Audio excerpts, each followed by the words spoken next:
Hi everyone, and welcome back to the TackleShare YouTube channel. If you haven't already done so, make sure to subscribe to the channel to keep more fishing content coming your way.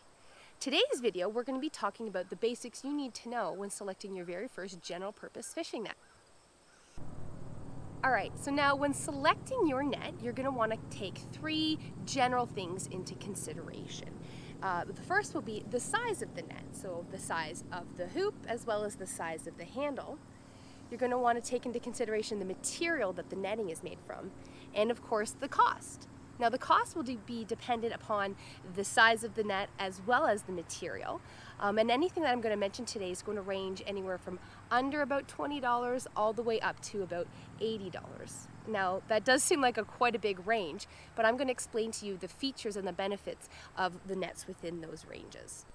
When selecting a net, consider the type of fishing you plan to do. Now, I'm not going to get into any species-specific type of details.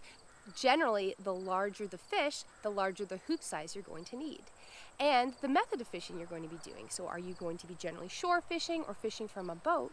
You may want a longer handled net to get more reach.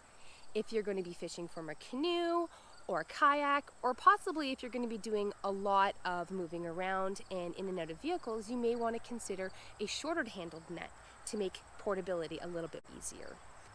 All of these details are going to greatly influence your net selection. Choose what's generally best for you for your first net. You can always specialize later on. Walking into any store, you can see two predominant leaders in material for nets. You'll see these rubberized nets, or you'll see these more economic Curlon rope style nets. Generally speaking, these economic nets are somewhere underneath the $20 range, of course depending on size. However, if you're planning on doing catch and release, as well as you want a tangle-free experience, I'd highly suggest going for a rubberized net option. While they're more expensive, you will save yourself a lot of time in tangles if you go for the rubberized net.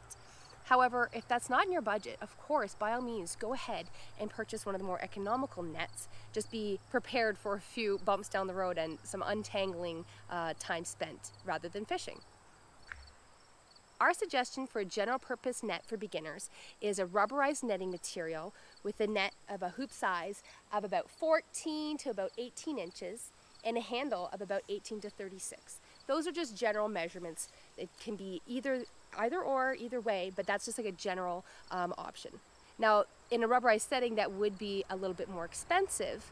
And of course, there are the more economical options. But if you really want to save yourself time and sanity undoing tangles, and of course preserving fish and their ability to be revived, I'd highly suggest going for the rubberized option.